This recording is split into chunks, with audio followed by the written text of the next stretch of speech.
भारती के सभी संतानों को मेरा सादर नमन। आज हम बहुत प्रमुख विषय पर चर्चा करने के लिए यहाँ पर बैठे हैं। जो मुख्य विषय है, कोविड-19 से जो लोगों में परिवर्तन हुआ है, लोगों की दिनचर्या, लोगों के बारे में जानकारियां, लोगों की परेशानियां, मुख्य रूप से परेशानियों पर ही हम चर्चा करेंगे। आज जब हम कोई भी न्यूज़ चैनल खोलते हैं, समाचार पत्र देखते हैं या समाचार के कोई भी माध्यमों को देखते हैं, तो सिर्फ और सिर्फ श्रमिक वर्ग की बात होती है। हमारे आदरणीय प्रधानमंत्री जी ने 20 लाख करोड़ रुपए का पैकेज अनाउंस किया। उसमें बहुत सारे उद्योगों के लिए, बड़े बड़े व्यवसायियों के लिए, श्रमिकों के लिए, सब के बारे में चर्चा की गई है। निश्चित ही यह सराहनीय है, लेकिन मैं क्षमा चाहते हुए जिनके दिल में अगर ठेस लगती है, मैं कहना चाहूंगा कि समाज में केवल एक वर्ग श्रमिक वर्ग नहीं है, उसके अलावा भी अन्य वर्ग हैं। क्या महानगरों में कोई बम विस्फोट हुआ था, आग लग गई थी, कि लोग वहां से छोड़कर अपने घर की ओर जाने लगे? घर की ओर जाना अच्छी बात है, लेकिन शासन जब व्यवस्था कर रही थी तो उसके अनुरूप चलते। अफवाहों पर तुरंत ध्यान देकर स्टेशनों में झूम का झूम लोग इकट्ठे हो जाते थे। लेकिन क्या उनको भोजन की कमी थी? अगर भोजन नहीं मिल रहा था, वो इकट्ठा होके शासन को अपनी ओर आकर्षित करते, लेकिन ऐसा नहीं हुआ, बल्कि उनके पास रहने का साधन था तो वो लोग गांव की ओर पैदल ही चलना शुरू कर दिया और मीडिया ने उसको बहुत ज्यादा हाईलाइट किया। क्या मीडिया यह नहीं देख रहा था? उस वर्ग के अलावा भी अभी जिन्होंने पत्रकारिता का कैरियर शुरू किया है, वकालत का कैरियर शुरू किया है, इंजीनियरिंग का कैरियर शुरू किया है, अशासकीय महाविद्यालयों और विद्यालयों में पढ़ाने वाले शिक्षक हों, ऑटो चलाने वाले लोग हों,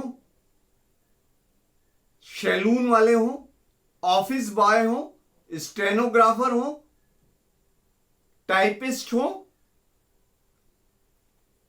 आदि ऐसे व्यवसाय हैं अनगिनत जिसमें लोग सीधे जुड़े हुए थे, उनकी दैनिक आमदनी का स्रोत था। वह जो इससे जुड़ा हुआ था, वह कभी भी आह नहीं करता था और ना ही उसने आह किया। हजारों रुपए, लाखों रुपए लोन लेकर एक इंजीनियर बना। उसने 8-10 हजार की नौकरी अभी शुरू ही की थी। बीएड की डिग्री लेकर उसने primary, middle, high school, high secondary में अभी अपना कैरियर शुरू ही किया था। इसी प्रकार वकालत करके वकील बनने के लिए अपना कैरियर ही शुरू किया था। एमजे करके पत्रकारिता के क्षेत्र में आया था। सैलून का खोला उसने दुकान। कुछ लोगों ने दुकानों में काम करना शुरू किया। कंप्यूटर लेकर लोन पे उन्होंने टाइपिंग का कार्य शुरू किया। कुछ लोग कई जगह पर स्टेनोग्राफर बने। बड़े बड़े वकील स्कूलों में, कॉलेजों में, ऑफिसों में, ये सब स्टेनोग्राफर का काम कर रहे थे। उनके बारे में किसी ने भी, किसी मीडिया ने चर्चा नहीं की। क्यों? क्योंकि यह वर्ग जितना भी अपने आप को ढांक सकता था वो ढांक रहा है। वह आह नहीं कह रहा है, वह यह नहीं कह रहा है कि मेरी बिजली का बिल माफ करो, वह यह नहीं कह रहा है कि मुझे अनाज दो, वह यह नहीं कह रहा है कि मुझे किसी प्रकार के रोजगार में सहायता करो।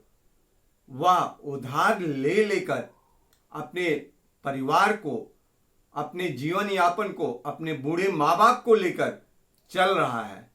क्योंकि बूढ़े माँ बाप ने उसके पढ़ाने में, वकालत करने में, इंजीनियरिंग करने में, अन्य व्यवसायों में, बीएड करने में, स्टेनो करने में आदि में बहुत पैसा खर्च किया है। तो वह किसी तरह अपने माँ बाप को सुख देना चाह रहा है। ऐसी स्थिति में क्या मीडिया का यह कर्तव्य नहीं होता है इनके पास जाए?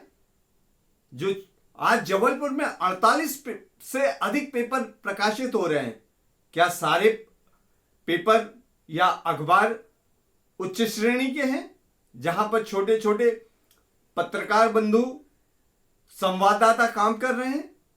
उनकी स्थिति आज क्या हो रही है, उस पर किसी ने सोचा नहीं। वो तो कुछ है ही नहीं। आज शासन को इस वर्ग के लिए सोचना पड़ेगा और इस प्रकार की योजना बनानी पड़ेगी जिससे वह वर्ग आगे दलदल में ना धंस जाए, बल्कि वह आगे बढ़ता चला जाए। मुझे महाभारत का आखिरी का सीन बहुत याद आ रहा है, जब सैया में गंगापुत्र भीष्म लेटे हुए थे और युधिष्ठिर शिक्षा लेने के लिए गए थे। तो युधिष्ठिर ने पूछा कि तातश्री आप मुझे कोई शिक्षा दें।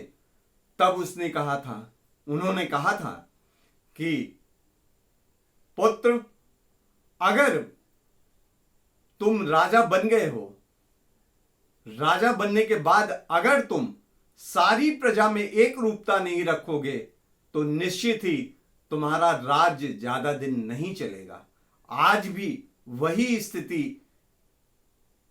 आ गई है कि सरकार को सभी योजनाओं में,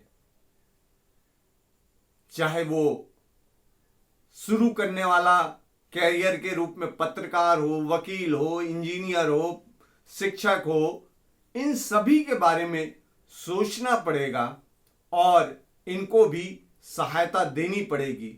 नहीं तो यह वर्ग अगर दलदल में गया तो पूरा समाज दलदल में चला जाएगा। और ऐसी स्थिति में, क्योंकि समाज में शिक्षक ही प्रलय लाता है, शिक्षक ही विकास करता है, वकील ही लोगों को न्याय दिलाता है और अन्याय से बचाता है, इंजीनियर ही निर्माण करता है और वही विध्वंस के लिए भी कारगर होगा। इसी तरह मैं एक और वर्ग के बारे में बात करूंगा जो आईएएस पीसीएस की तैयारी कर रहे थे विद्यार्थी।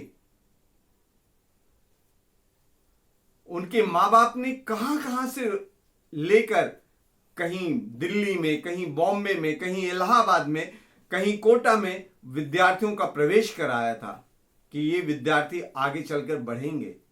आपने कभी सोचा है उनके साथ क्या बीत रही है? आज के समय में ऐसे से ना तो वो कुछ कर पा रहे हैं। यही जो आईएएस पीसीएस की तैयारी करते थे विद्यार्थी, वो किसी अशासकीय विद्यालय या महाविद्यालय में शिक्षण कार्य भी करते थे साथ में, जिससे कुछ अर्निंग हो जाए। आज जब उनके पास रोजगार ही नहीं बचा है तो वो कैसे आईएएस और पीसीएस की तैयारी करेंगे? इस विषय में सोचना पड़ेगा। हमें पुनः इस वर्ग के बारे में सोचना है और इनकी सहायता के लिए आगे आना है।